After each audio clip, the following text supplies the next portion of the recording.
Town Hall with your host, Matt Truman. Hey everybody, this is Matt Truman. Thank you for watching this video. Thank you for downloading all the episodes on the audio podcast. We're on Apple, Spotify, Spreaker, iHeartRadio. Wherever you listen to podcasts, we are there.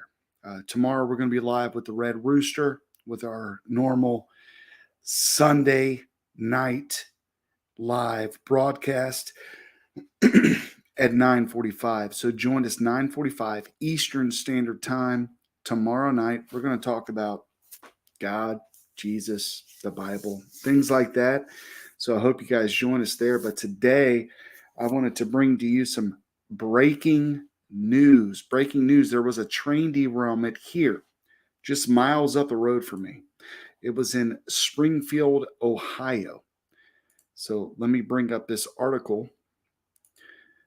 It was another Norfolk Southern cargo train derailed near Springfield. No injuries reported, thank God. About 20 cars of a Norfolk Southern cargo train derailed near Springfield Saturday evening, but there have been no reported injuries and no hazardous materials were aboard the train, a company spokesman told the Columbus Dispatch.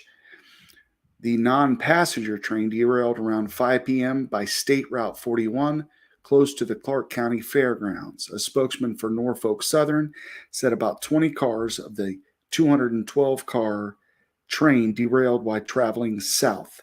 No hazardous material are involved, and there have been no reported injuries. All right. So we got that, folks. We have, my goodness. What's happening? Does anybody know what's going on? I have no idea what's going on.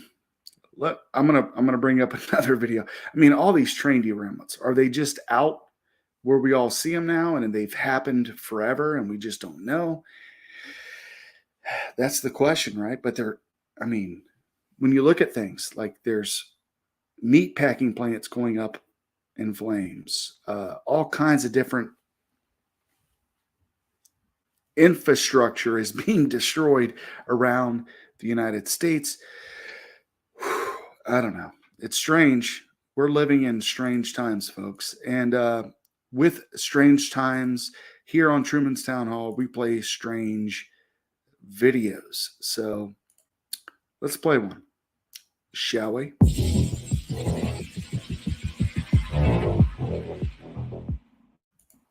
In the movie Knowing, the news reported a major oil spill in the Gulf of Mexico. Tonight in the Gulf of Mexico, an explosion on the soon-to-be decommissioned oil rig triggered a fire which burned for 3 hours before it was extinguished. Officials don't yet know the exact cause of the explosion, but believe a malfunction in the cooling system may have been at fault. Due to the prompt response of the rescue unit, the structure was evacuated with no loss of life. A year later, the Deepwater Horizon exploded. 6 months before 9/11, a lone gunman episode showed us the World Trade Center being targeted by a hijacked passenger plane. Corner of Liberty and Washington, Lower Manhattan. World Trade Center. We're going to crash the plane into the World Trade Center. And last year's film, White Noise, was about a train wreck that poisons a small town in Ohio.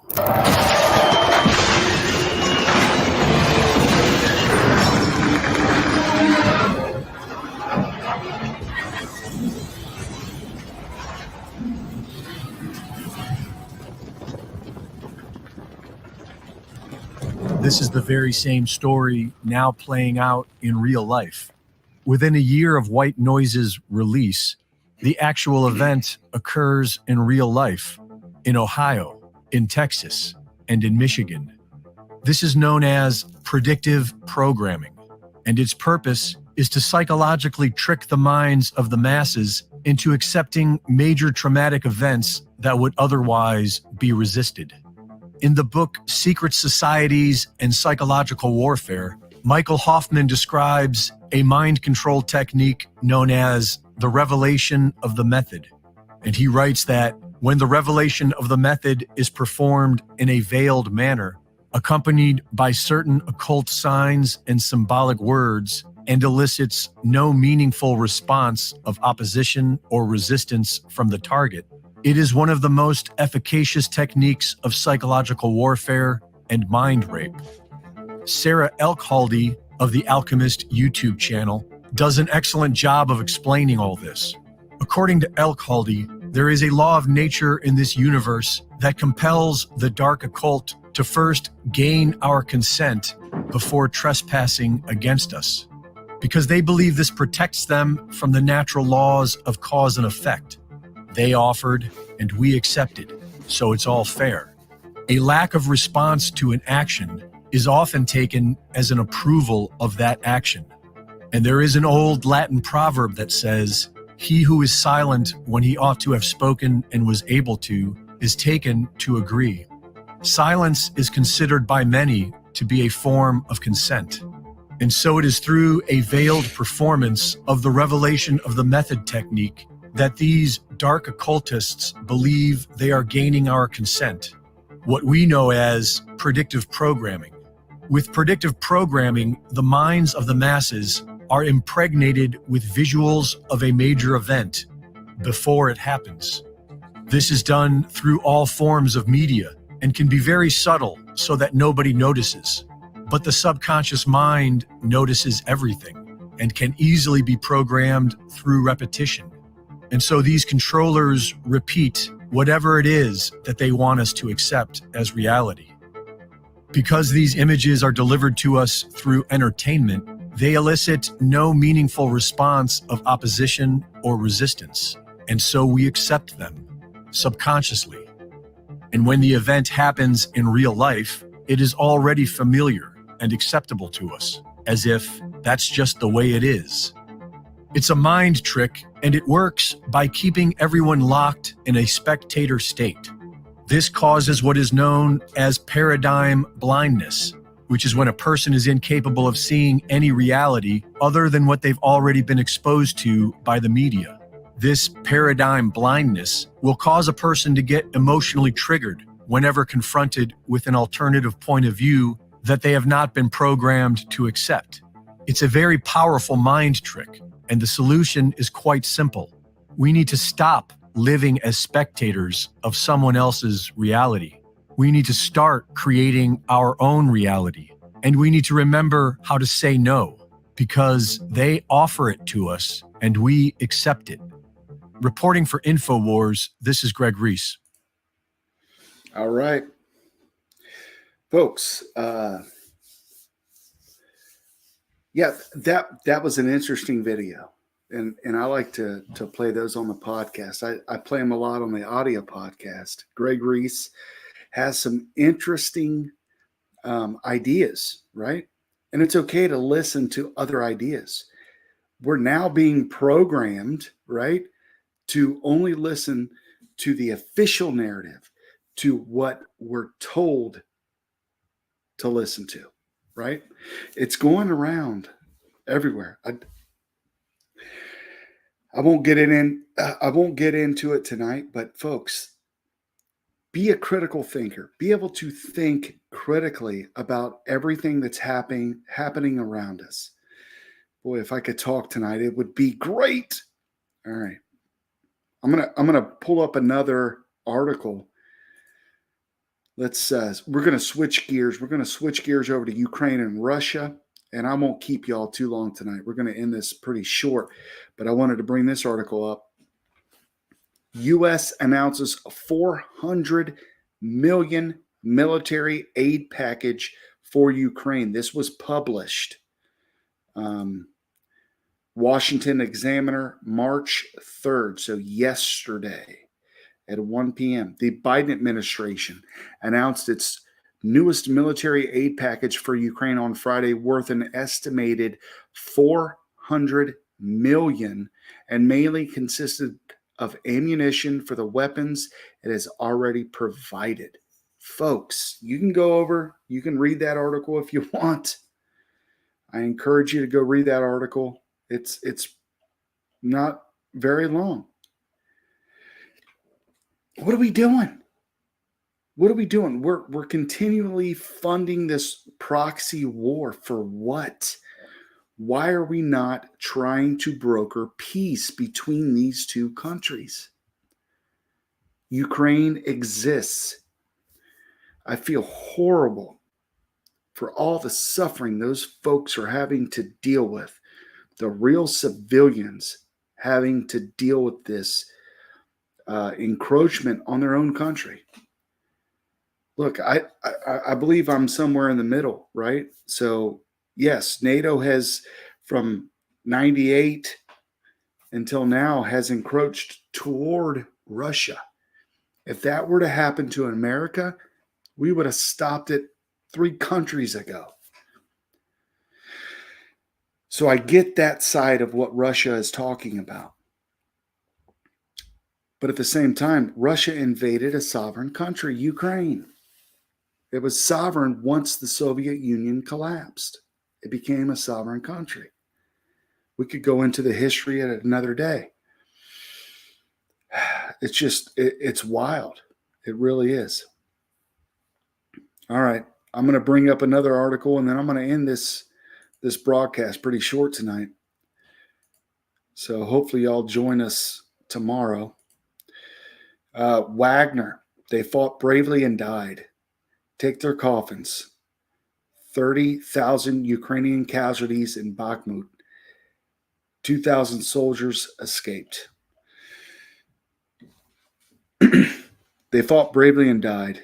With this phrase, the founder of PMC Wagner released a video depicting coffins with the bodies of Ukrainian soldiers from Bakhmut being repatriated to areas under the control of Kiev. The video has shocked the West, with Reuters reproducing the images. It should be noted that the German journalists who went to report were stunned by the magnitude of the losses of the Ukrainian army in the meat grinder of Bakhmut. I mean, a lot of these battles, folks, they're going to go down in history like major battles that we've, like Fallujah for us folks in America. Fallujah was a major battle in Iraq. We should have never been in Iraq in the first place, but that's for a different live broadcast or podcast. I don't know. I pray for peace, and I want y'all to pray for peace too. Hopefully, saner minds will prevail, but it's not looking like I'm just a dude on the internet, In the video, Prigozhin, shown dressed in military clothes, says, "We are sending another shipment with fighters of the Ukrainian army to their homeland. They fought bravely and died. That's why the last truck will take them back home."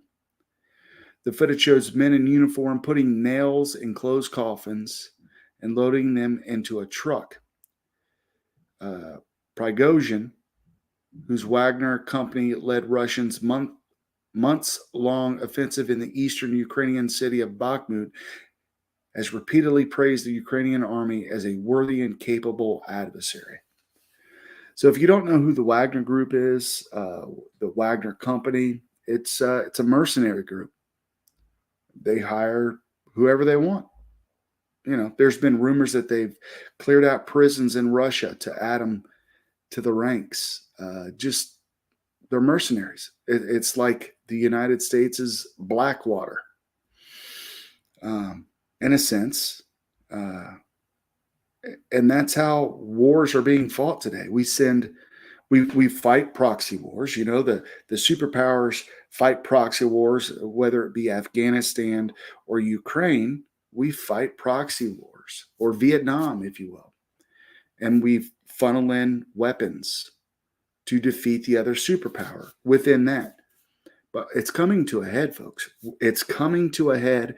And I see if cooler heads don't prevail and peace is not brokered between Russia and Ukraine, utilizing the countries of the world to come together. That's what the UN was supposed to be, or NATO for that matter, or BRICS, right? If that doesn't happen, it's World War III. A lot of folks are saying we're already in World War III. It's possible. I don't want my sons and daughters to die for a war that should not be fought. I believe there are times, World War II, when you have to fight wars. The Nazi regime was evil. Evil. There's no ifs, ands, or buts about it. It was an evil regime. And that war had to be fought. We were attacked by Japan. I mean, folks will say, you know what? Yeah, but you cut off their livelihood with the gas cutoffs. And I mean, you can look up the history on that. And that's why they attacked you. Well, whatever. They got nuked. I don't know, folks. It's a strange time. Check all these articles out. We're going to be live tomorrow night, 9:45 p.m. Hopefully you guys can join us. What's up, Todd Hodges? Thanks for catching the live. I appreciate it. We're going to be live tomorrow night at 9:45 p.m. And we'll see you there. I'll be with the Rooster and probably a few other folks. So we're going to back away from the news. I do this Truman's Town Hall thing, and then tomorrow night, Sundays, we dedicate that to Jesus and God and some of the news stuff. Anyway, I'll talk to y'all later. Have a great weekend. See you tomorrow.